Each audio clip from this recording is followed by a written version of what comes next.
It's time for the best coverage of the top stories in sports. The Sports Wrap with Jason Page starts now. Indeed, and great to have you with us on this Tuesday edition of the show. Back after a small Memorial Day holiday break. Good to have you all with us. Lots to do over the next 60 minutes. Dennis Bernstein will swing by. Talk with him in about 10. Get into it on the NHL Stanley Cup playoffs, everything we missed over the last few days. Talk about that some. Robin Lundberg will hang out with us as well. Does a great job covering the WNBA, the SI Women's Fastbreak, also his YouTube channel, SiriusXM Mad Dog Radio. You can catch him there on the weekends. He is everywhere. We will talk with him about Caitlin Clark missing at least the next 2 weeks with a quad strain for the Indiana Fever. But we start things out in the NBA, and Sam Yarnell is here. And Sam, look at this! He's got pictures in the background. See, must have been that female touch I requested. Must have been that. Look at that. He's got stadium. I'm looking at the bigger shot so I can look at those stadiums. That is fantastic. That looks beautiful. So Sam's studio is evolving, ladies and gentlemen. So we've got some NBA to get to here. We have a series in the East after the Knicks go into Indianapolis and beat the Pacers. I guess the series doesn't begin until the home team wins a game somewhere in that series. And then we had last night the Thunder essentially put the stranglehold on the Minnesota Timberwolves by taking Game 4 of that series in a 3-1 lead. And if you listened on Friday, which you should always be listening, but if you watched the show here on Friday, I told you, that when this thing came back when we came back from the holiday break, it would be 3-1 in that series, and it is with the Thunder leading that series. But the big story from that game, Sam Yarnell, has to be the fact that Anthony Edwards really wasn't getting many shots off, wasn't nearly as assertive as I think some people would have liked him to be. And, I mean, look, that's, for a lot of people, that's what sort of sticks out from that game. In a must-win, your must-have-it guy in Anthony Edwards was basically a no-show. Well, yeah, Jason, and I think it speaks to the defensive prowess of the Oklahoma City Thunder, and that's what we've talked about throughout this postseason, right? And it's that, yeah, they can go out and score 140 points, but they can also hold you to 80, as we've seen throughout this playoffs, throughout this regular season, and in this series even. This is a defensively dominant team, as well as being, a powerhouse offensively. When it comes to the Timberwolves, I know that everyone's talking about being worried about Anthony Edwards this morning and all of, the Monday morning quarterbacking of this game. I think that he was a great player that frankly ran into a great defense, and on that night, the great defense got the better of him. Yeah, it was the game that they had to have, and now they're up against it, facing a 3-1 deficit, but I really just continue to look at this Thunder team, and all around they are so dominant. I mean, Chet Holmgren, how many times am I going to say this guy's name on this show before he gets the recognition seemingly that he deserves in the national media? This guy is an all-NBA type of player in these playoffs. He has meant everything to these Oklahoma City Thunder, and he's been a great compliment to Shai Gilgeous-Alexander, not to mention Jalen Williams looking incredible in that Game 4 for the Oklahoma City Thunder. So they're a team that to me just feels like they're destined to win this championship. And yeah, it took them, a couple of years of gritting and grinding and getting there to put all this experience together, but they feel like the real deal, Jason. And I'm not going to hold it against Minnesota or Anthony Edwards for having a bad night against what is clearly the best team in the NBA to me. No, and look, they're the inferior team. Well, I mean, it's not as if they're supposed. It's not as if they're supposed to win this series. I mean, I picked Thunder in 6, and it might get to 6, but probably not. It looks like it's going to probably end in 5. So they're not supposed to win the series. That being said, on the Thunder, real quick, because I want to get to a quick point in on the Knicks and Pacers. The idea that. And the one thing, and I heard Richard Jefferson talk about this on the broadcast last night, and I think it's one of the more cogent points that you'll hear. Everything that we've seen throughout this postseason from the Thunder has been character building. the way they've gone about that series against the Nuggets, going 7 and what they had to go through and going through the fire that was a Nuggets team that's won an NBA championship, a lot of the pieces in place from that championship team, and going through that, and now going through this series and getting blown out by 41 in Game 3 of that series, and then coming back and doing what they did in Game 4. It's all building a story that feels like it's taking us to the natural or logical place, which is this team winning an NBA championship, regardless of who comes out of the East.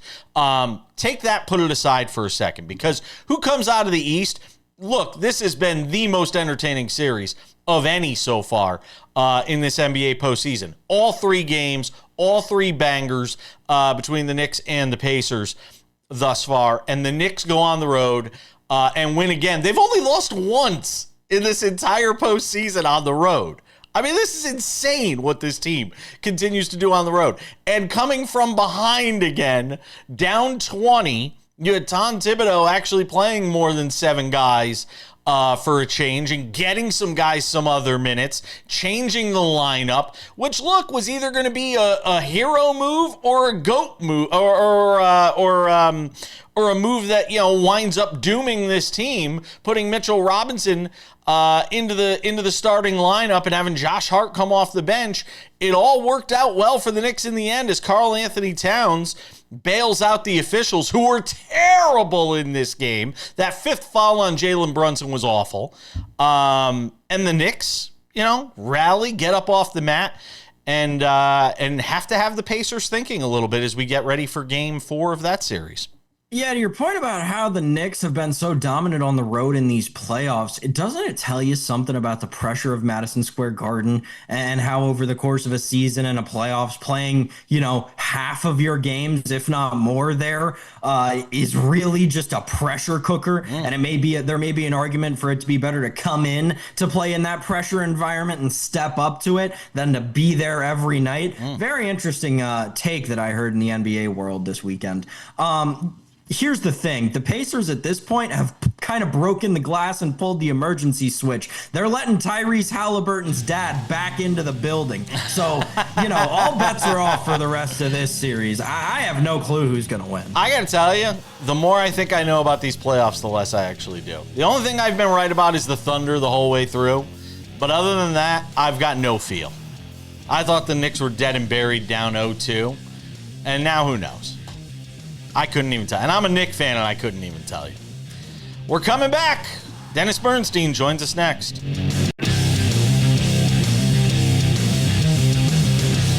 Welcome back to this Tuesday edition of the show. We've run through the NBA. Now let's run through the NHL. Stanley Cup playoffs continue. One series a bit more compelling, I think, than the other. Would you not agree, Dennis Bernstein of thefourthperiod.com and SiriusXM NHL Radio? I would. A tiny bit of drama was inserted last night with the Hurricanes win in Florida last night. But yeah, certainly what we have tonight in Edmonton is more compelling. But Florida's been here before, Jason. Right? Yeah. They were up 3-0 in the Cup final last year. Took their foot off the gas. At least it was an improvement. Last year, Game 4 for them in the Cup final was 8-1. So they're getting better. Wasn't surprised. 3 guys out of the lineup. What I am surprised is now you look back at what Rod Brindamore did. Like, why not play Freddie Anderson in Game 3 now, the way he played in Game 4? So there might be some more misgivings about how he's gone about coaching this team. So a little bit of drama, maybe a slight puncher's chance for the Hurricanes to extend, but certainly throughout 4 games, the Panthers are still the better team. How do you explain this Hurricanes, this thing with them and this drought and this losing streak that they finally snapped last night? I mean, is there any way to explain it over such a long period of time, many series, different teams, different rosters? Yeah, and different coach, right? The first 15 games, I guess 11 were Brindamore's. The first 4, he wasn't even the coach. I think it comes down to one thing. The way this team is built, it's an offensively gifted team. So you need to score something in the playoffs. And I think, Jason, you go back and you look at the 2 teams that are probably getting into the Cup final, Edmonton and Florida. They were third-place teams in their divisions. So the stuff about winning in the regular season and being a shutdown team in Carolina, it's the same thing over and over again. They keep failing the same way. They don't fail up, they fail laterally, and it's the same thing every year. Oh, they didn't score enough goals. Oh, they don't have enough players, like offensive players. And when they go to free agent, when they go to off season, the same thing's going to happen, Jason. It's going to be, okay, they need to get better offense. I think that's the thread through this. It's not coaching, it's not style, it's not the opponent. This team is not built properly to win in the playoffs, at least to go deep in the playoffs. And the weird thing is, you got to be really good to get this level, yet they're really bad when they get to this level. So it's a quandary, but I think it goes back to their offense. Dennis, I wanted to go back to the Carolina goaltending for just a second, because you mentioned the Frederik Andersen benching and then not starting him in Game 3. They benched him in Game 2 and then didn't start him in Game 3. He comes out in Game 4 and obviously pitches a shutout. Now, looking forward, is there any way that could have lit a fire in a guy like Frederik Andersen and he could somehow propel this Carolina team against Florida, or have you written them off completely and Florida's on to the Cup final? No, Sam, they're not going to win 4 straight, so it might help Freddie. But Freddie's, 32, 33 years old. That doesn't light under a fire in the fire. I think when you look back at it, it's like, okay, did Kochetkov give them the best chance to win Game 3? Probably not at this point. So now he's going to be second guessed. So I some motivation. Yeah, they're going back home. The problem is that when you look at the Panthers' record throughout the playoffs, they're not a great home team. They really aren't.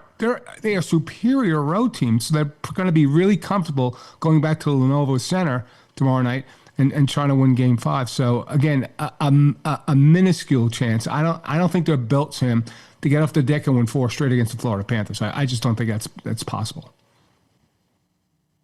And when we talk about goaltending in the other series, as we move to the Western Conference Finals, obviously 2-1 after 3 games, Game 4 coming on Tuesday night.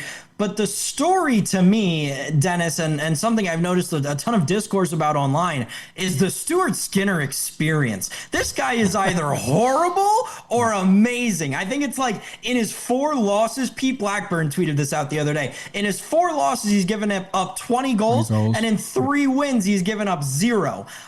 So is that a goaltending style when we talk about something that is so influential in terms of who wins the Stanley Cup? Is that a style of goaltending that you could see propelling them all the way, even to the final, out of this Western Conference final? Here's the crazy story about him, Sam. And I was on a betting show yesterday on VSiN, and they asked if they should bet Stuart Skinner for Conn Smythe at 300-1. I'm like, no, it's the entire playoff series.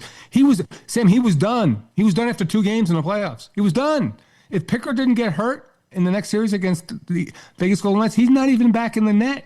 That's how crazy this is. And so, no, he's not winning the Conn Smythe, but it's a great story. It's a great reclamation story. And not for nothing, the team's playing good defense in front of him, too. He made some big saves, but I think when you look at the series, 9 periods have been played, 7, the Oilers have been better. Like the one period where they weren't better was third period of Game 1, when he gave the power play goals, and then the second period of Game 3, where Skinner was stellar. He was. He's back on beam now. Can I tell you he can lay an egg tonight in Edmonton? Yeah, he could. But I think the team playing in front of him now is more confident playing in front of him. And they're just the better team right now, Sam. So it's a great story. He's not going to be the Conn Smythe winner, but it shows you how fate can turn very, very quickly in the blink of an eye. How much does the loss of Connor Brown, sort of impact what the Oilers are doing here as well? It hurts. Until I saw Connor McDavid wake up the last game and started scoring goals. The 2 goals that he scored were magnificent. So it hurts him because I've said this before on the show, Jason. This run necessarily isn't about Connor McDavid or Leon Draisaitl, who's now more focused on defense. It's about Connor Brown and Corey Perry and Evander Kane, right? And John Klingberg and Stuart Skinner. That's why they've been winning. That's why I'd give them a slight favorite over the Florida Panthers to both meet in the Stanley Cup final. So it'll be a miss, but if you see, like the last game, McDavid starting to emerge, I certainly think that could overcome the absence of Connor Brown. What's been the biggest difference that you've noticed here over the last couple of games as far as what you've seen with Edmonton? It's not about Edmonton. It's the fact that Dallas is a one-line team, and they have so many. I'll use the word that Austin Matthews used when they lost in Game 7. Too many passengers, right? Duchesne has 1 goal. Right, Marchman hasn't done anything. Like Jamie Benn hasn't done anything. Wyatt Johnson, who's been a great young player, is a -17. Now, granted, 5 empty net goals, 2 shorthanded goals. They become, other than Rantanen and Hintz, now Hintz is hurt, they don't have any production. So it's not necessarily about what Edmonton's doing. You thought coming in, and this is true for the other series, that Edmonton wasn't the deeper team, Jason. The difference in Edmonton is that in all 3 series now, they appear to be the deeper team. Sam, any last words, Sam, before we say goodbye to our friend Dennis Bernstein? Dennis, what did you think about the controversial Darnell Nurse play in 30 seconds or less? Yeah, dirty play. He has a reputation for making those plays. He hit him in the perfect spot. So with respect to suspension, when he whacked him, like that guys get whacked like that 50 times a game, right? So it happened to cause an injury. It was an invisible injury. So no suspension, but that's what happens in these playoffs. Dennis Bernstein, thefourthperiod.com, SiriusXM NHL Radio. We'll talk to you next week. Sounds like a plan, boys. Thanks for the time. We're coming back. Welcome back to this Tuesday edition of the show. Let's talk some WNBA. There was some big news that came down on Monday regarding Caitlin Clark. Star for the Indiana Fever. She's going to miss at least 2 weeks with a quad strain. First person I thought of was this guy. Robin Lundberg does a great job with the women's Fastbreak over on SI. The Robin Lundberg Show on YouTube. He's on SiriusXM, Mad Dog Radio. You can catch him out. He is, as we were just discussing off the air, he is omnipresent. He is everywhere. And he gives us a few minutes here on the show. So how did the Liberty, recover from this? What pieces get moved around? When they're saying at least 2 weeks, it's the first time she's suffered any sort of injury, since high school?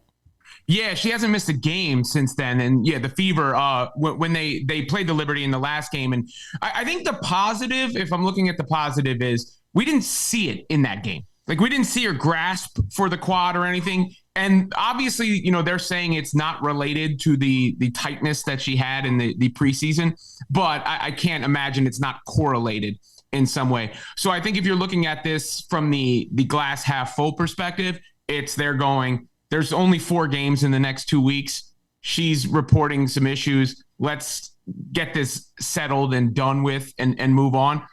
If it's a more significant thing, obviously it could go beyond that 2-week window. As far as how the Fever deal and recover from it, look, they got a lot of vets on this team. They got a lot of champions on this team. They've got 2 other all-stars from last year on this team. Obviously, DeWanna Bonner, the 3rd all-time leading scorer in WNBA history, even if she's 37 years old right now. So this is a team that should be equipped to tread water. Obviously, Caitlin Clark generates the bulk of their offense, but they have a lot of good players and a more favorable schedule coming up. But Robin, she is such a facilitator. As much as we talk about the logo threes and the shooting and all this stuff, she is such a facilitator. Even if it sometimes it's frustrating because they don't finish some of that facilitation that she is providing. She is such a facilitator who steps in and fills that breach. I mean, it's got to be by committee, of course. Look, you don't have to convince me that she is the greatest offensive engine the sport has ever seen. Like, it's not with it. Oh no, it's not even a question. She already has the career most 25 point and 10 assist games in history. She already produced more points than any player ever did in a single season last year. She already broke the single season assist record last year as a rookie. So and clearly she wasn't 100% and was still doing that to start this year. So there's no doubt that it's going to be a huge blow to the Fever, and there's nobody that can replicate what she does.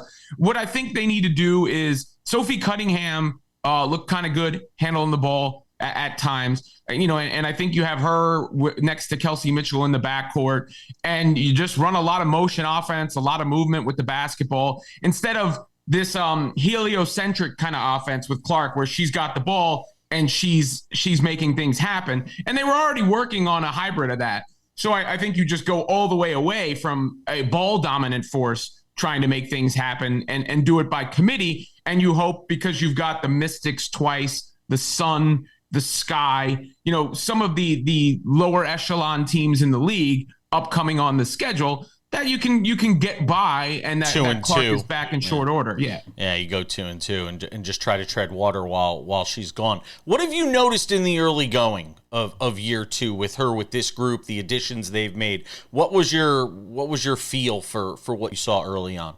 Well, they're clearly a much better defensive team. It's night and day. And when you look at the overall statistics, now some of them are swayed by the Chicago Sky game because they smacked them so good. But they, even with the work in progress aspect of things, because they haven't, looked like a well-oiled machine, there's been spurts. And they've already been working on, all right, what happened? When you give Clark the ball and you go, and that's it. But Stephanie White has made it a focal point to try and work on things with Clark off the ball, because her theory is that the best teams are going to try to get the ball out of Clark's hands. They need to know the counters. They need to know how to get everybody involved. But even with some of the stumbles, and remember, this team has lost 2 games by a combined 3 points. And they come to the defending champs, and there were some questionable calls down the stretch of that game. The other one came down to, 1 point in Atlanta. Natasha Howard hits a pull-up shot from 12 feet away. The Fever win that game.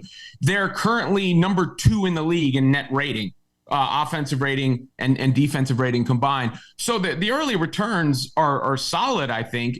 This is just the kind of thing you hope it's only a setback and not something that squanders a season, because, you can't have it linger. You can't have us talking about Caitlin Clark's quad in July. If we're talking about it, for the next 4 weeks, it's fine. But if it goes beyond that, obviously this team isn't doing anything without Caitlin Clark at her best. But I think they can do just fine with Caitlin Clark on the shelf for a short period of time. Last one before I let you go. I see this, and it brings out sometimes the worst in people.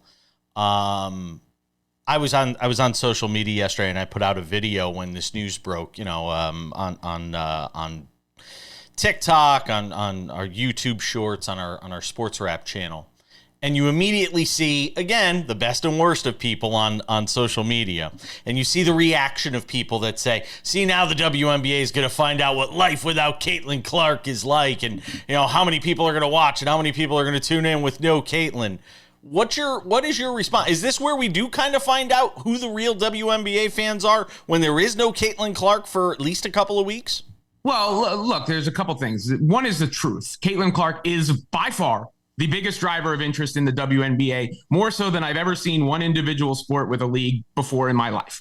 So, that is a truism. You can't ignore the data, the facts, the attendance numbers, the ratings numbers, everything else. Another thing that's true is social media is not real life.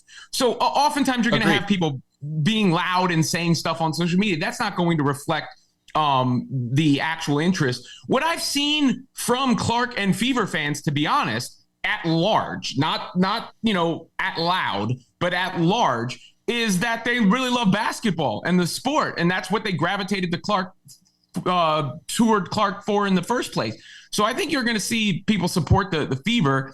As far as the overall interest would take a hit if Clark is out for an extended period of time. That's just a fact. You just hope it is a short blip. I mean, for the WNBA, they got to be glad they already signed the media rights deal, right? that helped. But it just gets so polarized, and I think what happened at the beginning of the season with Clark and Reese didn't help, especially because the WNBA put out, I thought that was a really ill-advised statement that they put out about investigating the. Sure. To me, that's something you do after the fact. You find something, then you say it, and here's what we did. I always appreciate you, Robin. Be well, my friend. All right, take it easy. We're coming back.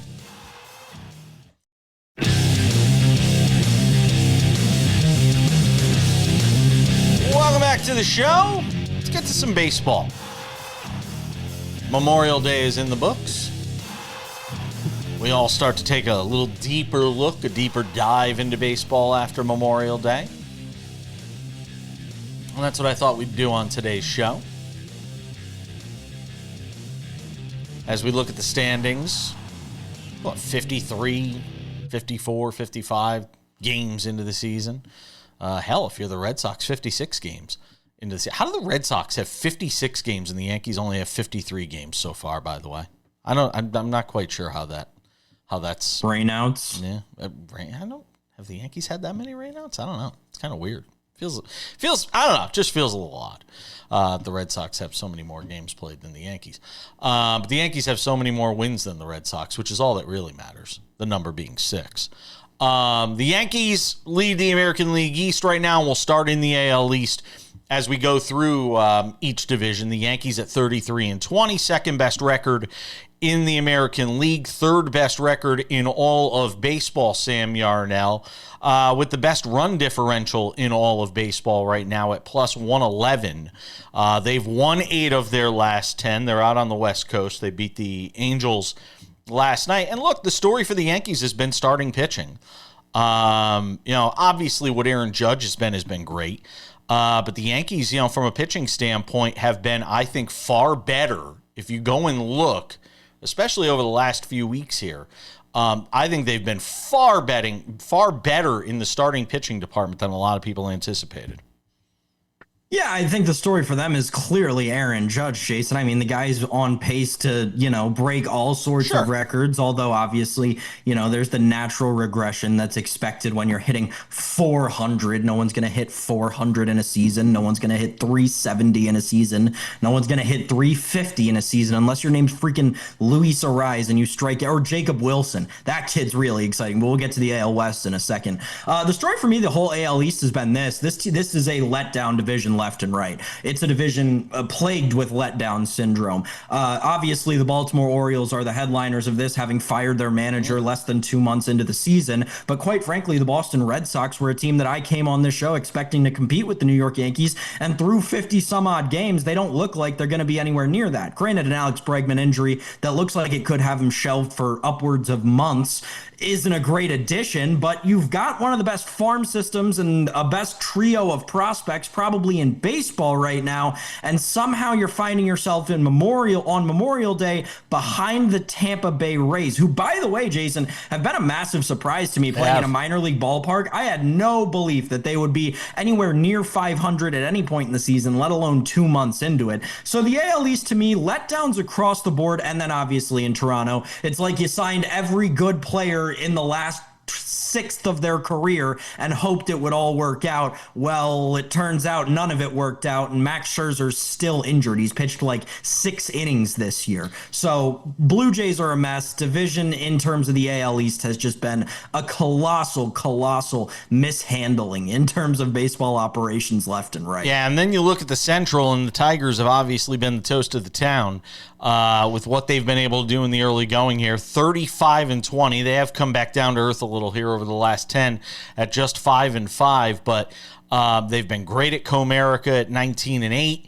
And obviously the best record in the American League, just slightly better than the aforementioned New York Yankees. But Tariq Skubal, and boy, what an effort he put out the other day, huh? Yeah, one of the best Maddox games that you'll ever see, right? 13 strikeouts in a complete game shutout in less than 100 pitches. Just incredible stuff from the Cy Young favorite, and rightfully so. Looking at a repeat AL Cy Young winner, the Tigers, you're exactly right. They have been the best team in the American League so far this year, hands down. No one saw Riley Green turning it around this way. No one saw this lineup being as productive as it is, to go along with an incredibly productive pitching staff, which up until this start from Tariq Skubal, let's not lie, he hadn't been the show pony that we expected him to be. Yes, he was the Cy Young favorite, but he didn't have the numbers to back that up. He wasn't even better than a Hunter Brown coming out of the AL West. So that start really solidified it, but that rotation around him has really picked it up. Not to short, a guy like Jackson Jobe, who had a shaky start but has picked things up more recently. And again, Jason, back to my original point, that lineup, no one expected them to produce the way they are, and the renaissance of Javi Baez seems to be powering them to be the best team in the American League right now. Looking out at the AL West, where right now the Mariners lead the way at 29-23, but you really just have 5 games separating the first place team from the fourth place team, with the Mariners at 29-23 and the Angels at 25-28. Sam, we thought the A's might be a surprise out there. They're in last right now after going through a skid of sorts, I guess you could call it. They're in dead last right now at 23-31, but the AL West still feels like it's anybody's division. 100%. They are the best record-wise last place team in any division in Major League Baseball. The Athletics are not having a bad season despite their place in the division and what some people are saying out in the media, and I don't understand it. This is what we wanted the A's to do. Anyway, this division has been bonkers. I think if you, before this season, told me that the Seattle Mariners were going to be leading come Memorial Day, I might have physically hit you. The Los Angeles Angels have been a tremendous surprise. The Houston Astros and Texas Rangers, I mean, what a letdown Texas baseball has been this year, Jason. And I just mentioned Hunter Brown. He's been a Cy Young contender. If that team's better, he's probably your leading candidate for Cy Young. He's been one of the best pitchers in Major League Baseball. They just can't get anything going on around him. And the Yordan Alvarez injury has been obviously curious. Texas seems like they still haven't let their World Series hangover go. I don't know, Jason. The AL West, it's like a big pot of jambalaya right now. Real quick. Yankees lead the AL East. Will they at the end of the season? Quick. Yeah. Tigers lead the Central. Will they at the end of the season? Mariners lead the AL West. Will they? No. We'll do the National League next.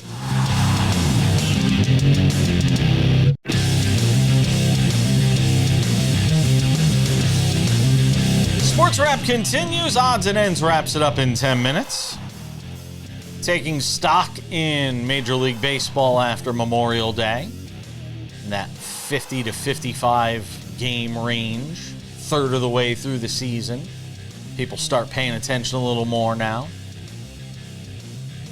Sammy Arnell, let's talk about the National League after we've blown through the American League here. And starting the National League East right now, where it's all about the Phillies. With the best record in Major League Baseball right now at 34-19. They've won 9 of their last 10. And, it's kind of funny. You look at the run differentials. They've won 9 of 10. They're 34-19. Their run differential's only plus 42. I mean, there's some anomalies there when you sort of look at what the Phillies are through the first 53 games of the season here, but there they are. Top the National League East, just a couple of games better on the loss side than the New York Mets. And say this about the Braves, who got off to that dreadful start, and everybody was burying them, through the first 10 or 15 games of the season. The Braves have battled back now. They've got Acuna back. It's a home run on the first pitch he sees. Coming back to the Braves. The Braves are just a couple of games under 500 and have battled back. Yeah, so with regard to the National League East, I think the Phillies are finally getting hot, right? They were cold for so long, and that's what led to that run differential that you mentioned. They were winning games very close and then losing a lot of games at the beginning part of this season. And then obviously the Schwarber model of consistency, as certain people in the baseball media world have begun to call it, finally caught up to them. And obviously Kyle Schwarber having an MVP caliber season right now. Don't count that guy out for that award, because I know he's a designated hitter, but if that guy continues to hit the way he does, we're talking about an all-time season that Kyle Schwarber could have numbers-wise. The Phillies are the cream of the cream in the National League right now. They are the best team, hands down. And again, the last 2-3 weeks have really shown you that, even in a time where they have lost their closer to an 80-game suspension and losing him for the playoffs. So it'll be interesting when we start to talk about this team again in September, but for now, it is all systems go. All the cylinders are firing for the Philadelphia Phillies. Elsewhere, obviously, the biggest story with the New York Mets is the Juan Soto thing. It seems like the fans don't like him. The front office doesn't like him. He doesn't like it there. First year of a long relationship. I do think that Juan Soto is due to begin a trend in MLB that we will see with these massive contracts giving out, of these teams trading them and these contracts eventually being traded around 2 or 3 times. I say that because you've already seen the Mets give out a massive contract and then trade it. Yes, I'm looking at you, Max Scherzer. Oh, and we can throw Justin Verlander in there too. So yeah, the Mets continue to be a mess. June is right around the corner, so their collapse is just about imminent. The Atlanta Braves, you're right. So they started out horrible. They played really good baseball for 2 weeks, and they've been horrible ever since. I mean, this team has melted down in recent days. They looked horrible horrible against the division foe Washington Nationals. I mean, you're going to look bad against the Nationals, this young up-and-coming team. Spencer Strider came back from his second injury of the season, and he doesn't look right. I'm worried about the Braves. I thought they had it right, and now it looks like they don't. And we don't need to spend a ton of time on the Nationals and the Marlins because they're two rebuilding teams. Though the Nationals have been promising. They're going to beat some good teams down the stretch. The Marlins calling up Victor Mesa, by the way, one of their star prospects. Keep an eye on him. Be interesting to see what he looks like as he gets ready to come up. In the Central, we all thought it was the Cubs division. A lot of people liked them coming out of the gate, and there they are at 33-21. But I don't know if anybody expected the Cardinals to be this good, Sam.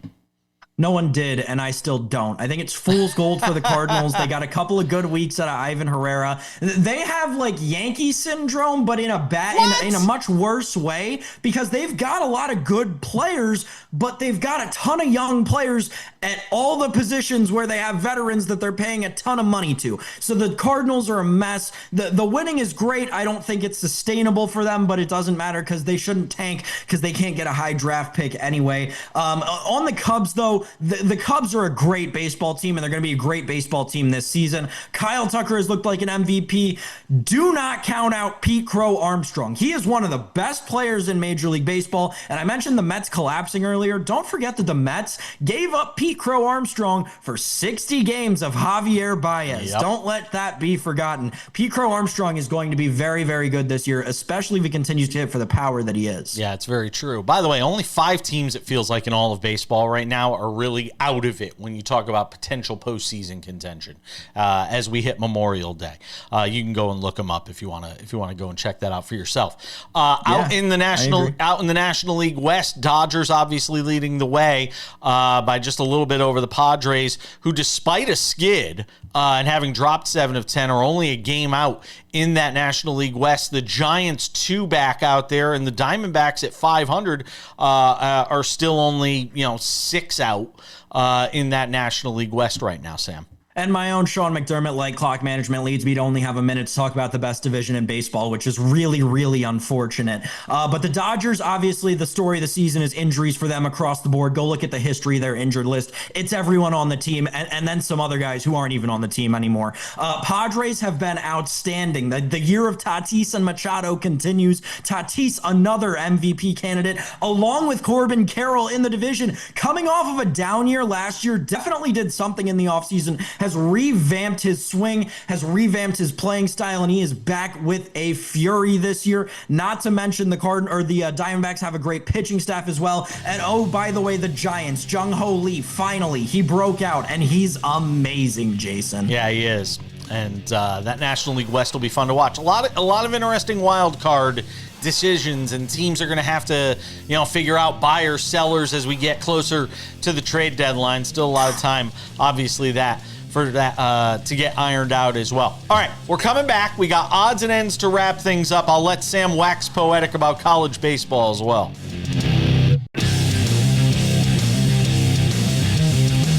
All right, just about time to put the wraps on this baby, but before we do, a couple of reminders. First of all, Sports Wrap with Jason Page, the podcast version of the show, available on all your favorite podcasting platforms, including Spotify, Apple Podcasts, YouTube Podcasts, iHeartRadio, TuneIn, Odyssey, Amazon. Anywhere you get a podcast, you can listen to this show. Subscribe, listen while you're driving to work. You can listen to us while you're in the shower, while you're in bed, trains, planes, subways, you name it, anywhere.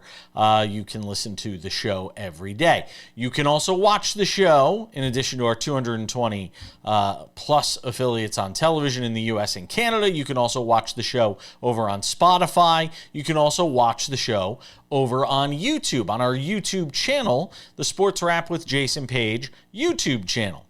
We have the show there every day, commercial free. You could also watch our Sports Wrap shorts. It's great. Sports Wrap shorts, clips from the show, sometimes clips not from the show. For example, yesterday, we didn't even do a new show yesterday, and we had Sports Wrap shorts up there representing the whole situation going on with Caitlin Clark and obviously her injury. We put up a SportsWrap short for that. A lot of you responded to it. A lot of you watched it. Make sure to go and check out SportsWrap shorts available on our SportsWrap with Jason Page YouTube channel. Subscribe today. Without any further delay, ladies and gentlemen, time for some odds and ends. Odds and ends, French Open going on over at Roland Garros. Our friend Patrick McEnroe was on the show last week. You can watch it over on TNT, Max, True TV, all of those great places. Not a ton of upsets early on in the French Open. Nothing huge to go into. One of the big storylines, though, of this tournament is the fact that Novak Djokovic is there, and he's there without Andy Murray because the two decided to part ways, and Novak Djokovic has actually talked about that. It's not a surprise this didn't work out, but I also don't have an issue, Sam, with Novak Djokovic giving it a shot with Andy Murray at this stage of his career where you're just trying to maybe claw out one or two more of these Grand Slams. You bring on Andy Murray, it didn't work out, you move on. Yeah, Jason, I do agree with you in that sense, but with regard to the Roland Garros, or the currently transpiring French Open, we've had some crazy upset. I mean, Daniil Medvedev going out in an epic match early on in the tournament. Taylor Fritz, who's been up and coming seemingly in U.S. tennis for the last 5 years, also losing in the first round. This is turning out to be a crazy French Open, and I just keep looking everywhere for Rafael Nadal, and he never shows up, and I still don't get it. Why is he not there? They're playing tennis on clay. Rafael Nadal should be out there. He'd beat everyone still to this day. Yeah, he'd still probably, him half healthy, would probably still get through a couple of matches. Medvedev getting bounced early was a bit of a surprise. You are right. I was derelict in my duties and not mentioning Medvedev. Fritz, I was less surprised at. But yes. I do think to the point you were making, there is something to be said, and we said, I say this about Tiger Woods too, and something that you and I just perennially disagree on, seemingly. We need to lose this old guard mentality in sports, especially when we've entered an era across sports where better athletes are becoming younger and younger every day. Yeah, absolutely the truth. We'll see what Djokovic does in this tournament. Obviously, Alcaraz still your big favorite there, along with Jannik Sinner. All right, Sam, I wanted to allow, because you always love to slip in a thought on college baseball whenever you can, and I always give you some side eye, or I turn my head a certain way again. Oh, Jesus. Sam's wearing a hat. For those listening on the podcast version of the show, it says college baseball is rad. So I wanted to allow, because we're not going to talk a lot about college baseball even when the tournament is going on, I wanted to allow you 90 seconds to talk about college baseball with the teams being consummated as far as who's going to play in this year's college baseball tournament. So go ahead. It was a tremendous conference championship weekend, Jason, and I know you, along with I and millions and millions and millions of other Americans, were locked into their TV sets and all the different streaming services we have to use to watch college baseball around the country, around the clock, Thursday, Friday, Saturday, and Sunday, all the way through Selection Monday, which was truly a fun experience this year. Listen, there are some incredible storylines in college baseball this year, especially heading into regionals week, and I can't wait for super regionals and the Men's College World Series coming up in just a few weeks. But here's what you need to know. We had our selection show. We've got the field of 64 teams. The number 1 and number 2 preseason teams both missed the field of 64 all together. It's the first time, I believe, since they started the preseason rankings that the number 1 and number 2 teams both missed in terms of conference and at-large bids. Truly incredible. I also think my main takeaway was from Selection Monday, Baseball in the southeastern United States, especially college baseball, it just simply means more. If you look at the map of all the regional winners for this weekend, that is to say the top 8 teams and the top 16 teams as ranked by the selection committee, 13 of the 16 come from the lower southeast United States. It truly is incredible to see the dominance of college baseball in the southeast. But Jason and I were even talking about it off air. Northeastern college baseball is nothing to shake a stick at. We're in for a tremendous few weeks. Don't forget college baseball is rad, and make sure you're locked to your TV sets because it's going to be a fun regionals and supers. I was hoping you'd do something that made me care. You still didn't. Go Fairfield and Central Connecticut State University. Thanks to Robin Lundberg. Thanks to Dennis Bernstein. Thanks to you, Sam. We'll see you back here tomorrow.